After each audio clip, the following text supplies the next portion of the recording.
Human being में बहुत से इमोशंस होते हैं, जिनमें पॉजिटिव इमोशंस भी होते हैं और नेगेटिव इमोशंस भी। पॉजिटिव इमोशंस में सबसे पावरफुल इमोशंस विश्वास, सेक्स और प्रेम के इमोशंस होते हैं। इन तीनों भावनाओं में भी सबसे मजबूत भावना विश्वास की भावना होती है। Faith. Many kind of chemical in our mind, but faith is the major and most important chemical in our mind.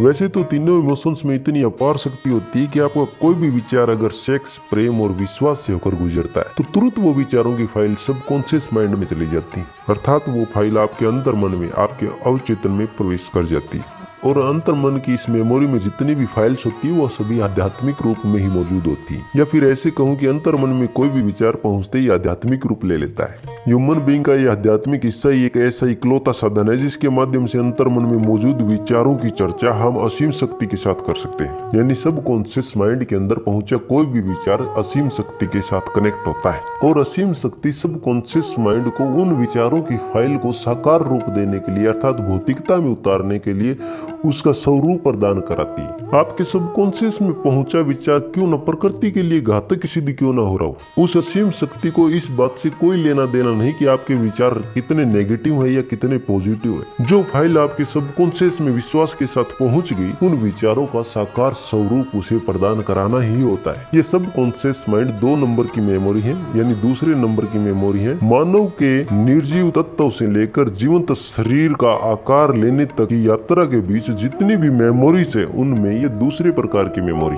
हालांकि हमारे मानसिक शरीर में केवल 3 प्रकार की मेमोरीज हैं। सबकॉन्शियस याद के बाद अनकॉन्शियस याद का भी प्रकार है, यानी अवचेतन के बाद अचेतन मेमोरीज है, और अचेतन स्मृति के ऊपर जेनेटिक मेमोरी, जिसका काम है आनुवंशिक यादें रखना, जो आप पर वो छाप छोड़ती है, आपके माता पिता की छाप आपके ऊपर छोड़ती है, बाकी इंसानों से आपको अलग इंसान बनाती है, और यही ये तय करती है कि आपकी त्वचा का रंग इंग्लैंड और अफ्रीका आदि क्षेत्रों के इंसानों से अलग रखा जाए। और इस जेनेटिक मेमोरी के ऊपर की जो स्मृति है उसे हम विकास मूलक स्मृति कहते हैं। इस विकास मूलक स्मृति का काम होता है कि आपके मूल विकास की यादें रखना, जिसे हम इवोल्यूशनरी मेमोरी भी कह सकते हैं, जो जीवन के क्रमिक विकास का निर्धारण करती है। आप में 2 आंखें रखना, 2 हाथ रखना, पूंछ नहीं रखना, मानव शरीर का या कर लेना, किसी दूसरे जीव का नहीं, इस प्रकार की प्रक्रियाओं को तय करने की वो यादें उस सप्रम में, उस सीमन पदार्थ की मेमोरी विकास मूलक स्मृति होती है, जिसका ये काम होता है। इसके ऊपर का अगर हम जिक्र करें तो वो है एलिमेंटल मेमोरी,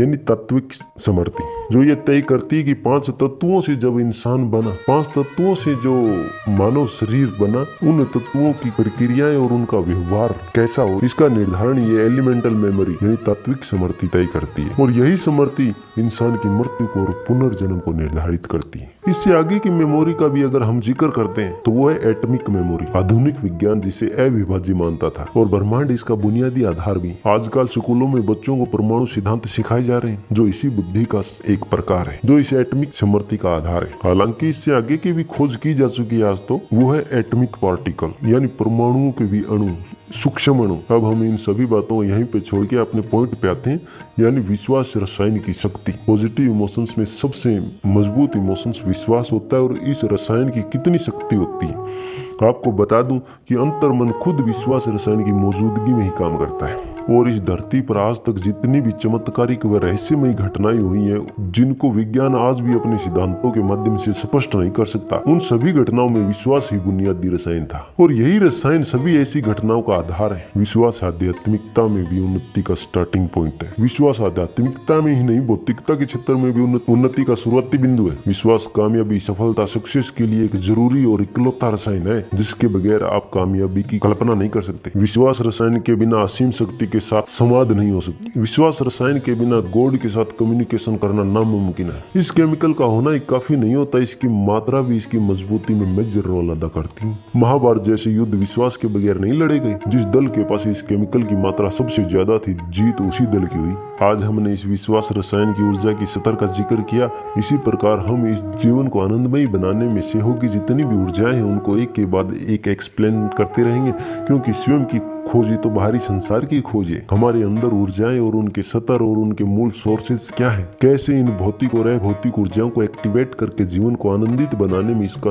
उपयोग कर सकते हैं। उन सभी की चर्चा हम चैप्टर वाइज करते रहेंगे, चाहे वो ईड़ा, पिंगला या सुषुम्ना का जिक्र हो, या फिर इस शरीर तंत्र के 114 चैनल्स का जिक्र हो, या फिर वो 7 पॉइंट्स हो, मूलाधार, स्वाधिष्ठान, मणिपुर का अनाहता, विशुद्धि, आज्ञा चक्र और भ्रमरंध्र या सहस्रा चक्र आदि। चाहे वो शारीरिक जियोमेट्री को संतुलित करने वाले आसन, योगासन, योग, हठ योग, चित्त बुद्धि चेतन, अवचेतन, ध्यान, समाधि, महासमाधि, विकल्प, निर्विकल्प, साकार, निराकार, कर्म, क्रिया, कुंडलिनी, मन, मंडल आदि के साथ ही लगन, निर्णय, व्यवस्थित योजनाएं, स्पेशल नॉलेज, इच्छा, विश्वास, प्रेम, आत्मविश्वास, भय और सेक्स ट्रांसफॉर्मेशन के रूल्स आदि सभी की चर्चाएं हम एक के बाद एक करते रहेंगे। इनके अलावा भी हजारों वो टॉपिक्स जैसे फॉलोवर्स, लीडरशिप, क्वालिटी, क्वांटिटी, यहाँ तक कि सब कॉन्सेप्ट्स को असीम शक्ति के साथ कनेक्ट करने वाला लिंक भी प्रोवाइड कराने की हम कोशिश करते रहेंगे। और भी अन्य जरूरी हजारों टाइप्स के टॉपिक की चर्चा चैप्टर वाइज हम इस चैनल पे करते रहेंगे। आप सब्सक्राइब करके रखें। ये मेडिटेशन अनुभवों की खुमारी जब तक अंबर से मुझ पे बरसती रहेगी, तब तक मैं इस बरसात को भर भर लौटे आप पे उड़ेलता रहूंगा और मस्तिष्क में इन संग्रहित विचारों को मिला मिला के आप पर भी मैं ये बरसात करता रहूंगा। हो सकता है किसी को ना मिले वो बुत होगा, लेकिन रूहों को अक्सर मिल ही जाती है ताल नचने के लिए। मैं इन लफ्जों की राख यूं ही उछालता रहूंगा, कोई चिंगारी कब किस रूह को रोशन कर दे क्या पता। और इसी समझ को मैं अपनी बरकत भी समझता हूँ। धन्यवाद।